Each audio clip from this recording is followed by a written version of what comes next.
Hello and welcome. I'm Sam Califer, your host for Vision, the show all about the College of Arts and Sciences. Today I'm joined by Dr. Don Shaffer. He is a professor of English and the director of African American Studies here at MSU. He recently published a new book, so I wanted to have him on to talk about that accomplishment, as well as just to learn more about his research in general. So Don, thank you so much for joining me. Oh, thank you so much for having me. I'm really excited to be here. Yeah, I'm excited to have you on too. And before we got on camera, I was telling you how I got my degree from the English department. I love having faculty from the English department and learn about what y'all research. And before we get started, I was hoping you could just introduce yourself, tell us a bit about what you are interested in researching and the kind of work you do here at Mississippi State. Sure. My name is Don Shaffer. I've been here for, I guess it's approaching 20 years now. I came here in 2008. Assistant professor with a joint appointment in English and African American Studies. I think in 2019, I think that's right, I became director of African American Studies.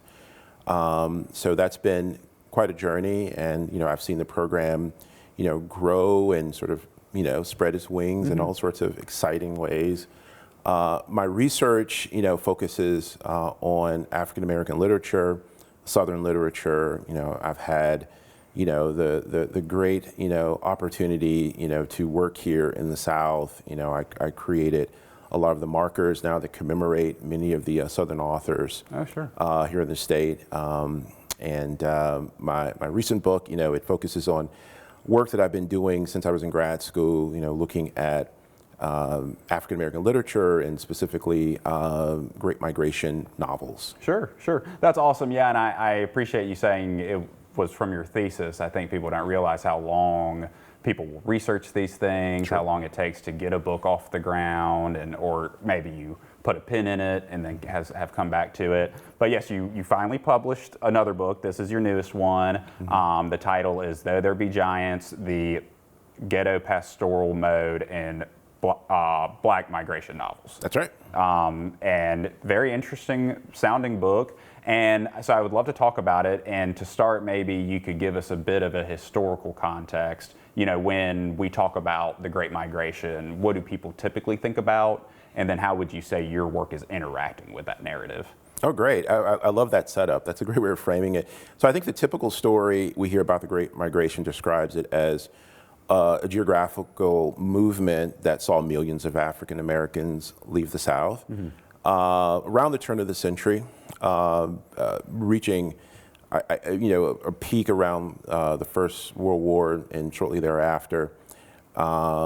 Historians typically talk about the push and pull factors that led African Americans to leave. I mean, there were roughly about 90% of all African Americans lived in the Deep South, right around the turn of the century. By the late 60s, that number was only about half.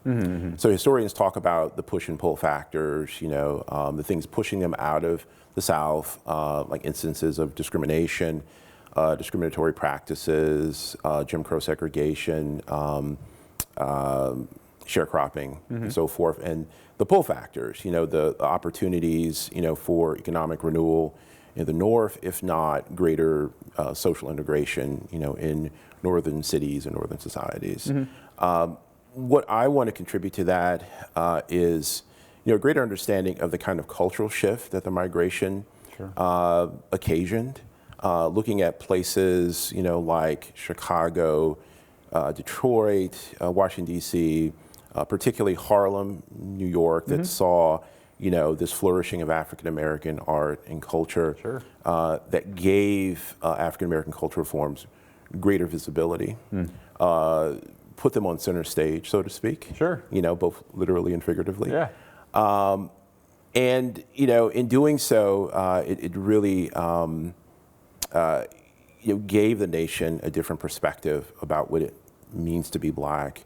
Not to mention, giving African Americans, a different perspective on who they were. Sure. Yeah, I think that's important work. I had learned about the Great Migration, but it was just what you were talking about. It's more of an overview. It's like historical facts. There was a lot of movement, and that is maybe useful just to learn about things in general, but it's always important to dive in deep and really see the context of it all, maybe the nuance, and something else too, how things are connected, because there's the Great Migration, and then you also hear about the Harlem Renaissance, but it sounds like you're saying they're connected in a lot of ways, and so that contextualization.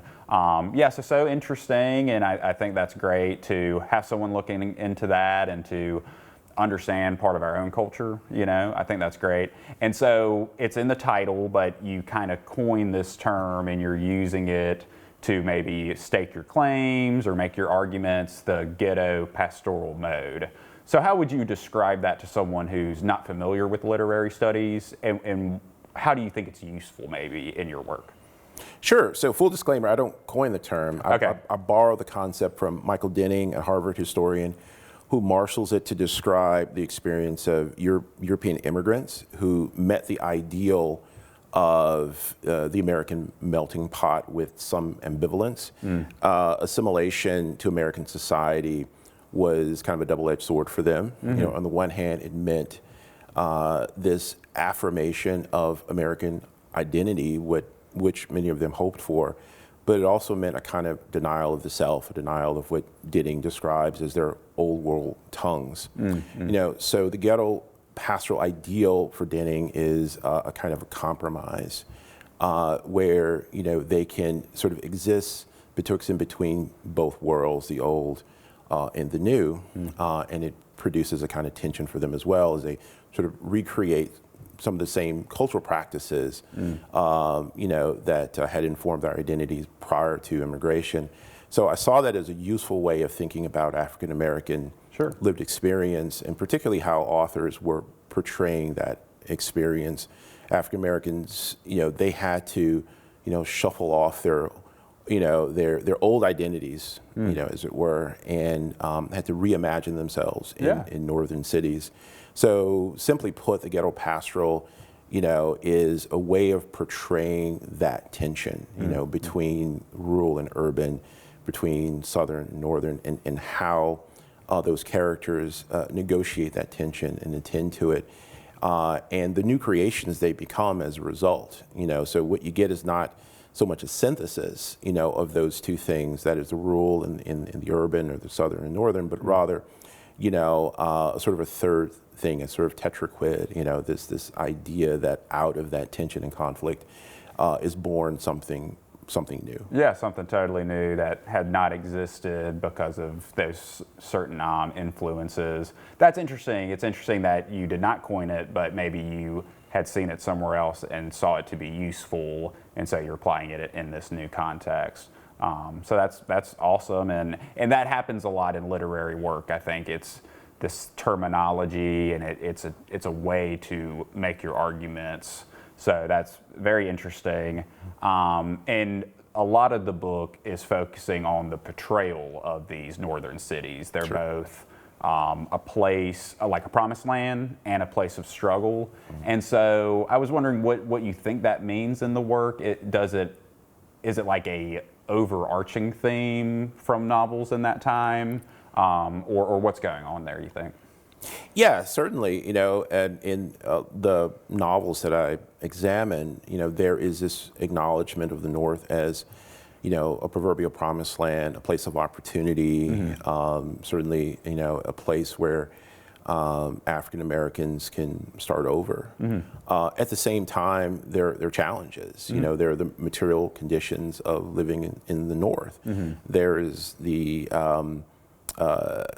isolation, and the alienation that necessarily comes with living in northern cities, or the standardization that occurs, which sort of belies, this idea of individualism, even the configuration of cities, So there are no wide expanse, of green spaces. You have these neatly tucked away pastoral spaces, in the form of city parks, as it were. So that creates a kind of tension, in these fictions between sort of the promise of the North, but some of the realities and challenges that the North represents.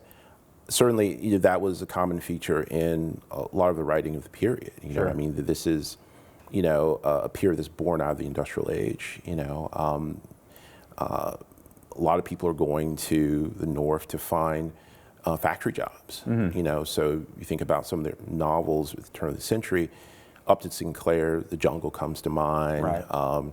Theodore Dreiser's, you know, novels and works also come to mind, where they're mapping this experience for people, you know, who are trying to meet the demands of the city, but they're also, you know, trying to sort of cultivate an identity for themselves that the city doesn't necessarily privilege. Sure. Yeah, that's interesting. It's like what I was saying earlier, I think you learn about the specific facts, but then you're really diving into, it was not so simple. It was not so straightforward. And so you're trying to dive into that and understand it all.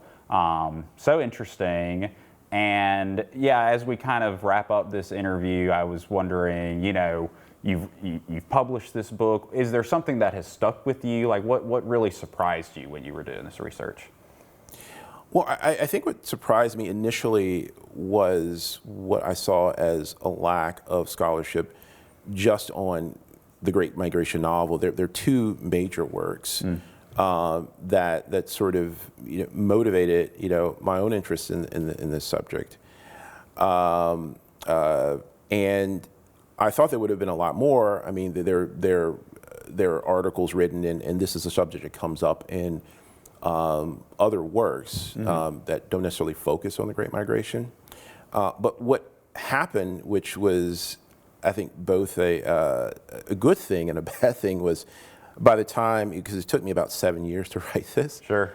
By the end, there were a number of works published on the Great Migration.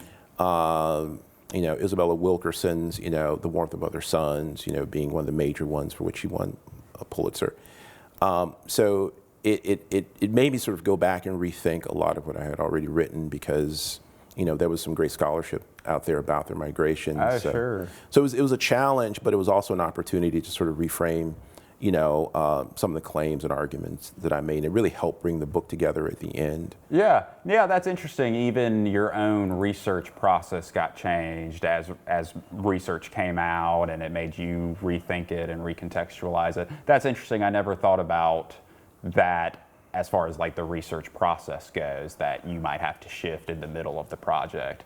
Sure. So interesting. Don, thank you so much for joining me today. Thank you so much for having me. I really enjoyed speaking with you and getting to hear about your work. I think it's important. I'm glad that we can have someone looking into this here at State, like you said, down here in the South, and there's a lot of people who are interested, and so it's good to be able to have people here at State who care about that kind of stuff, and if anyone wants to learn it, they can come here and learn about it. It's always great to talk with one of our alums from the English department. Yes, I love getting to highlight my English faculty, so Thank you so much for joining me, and thank you all for tuning in to this episode of Vision. We'll see you next time.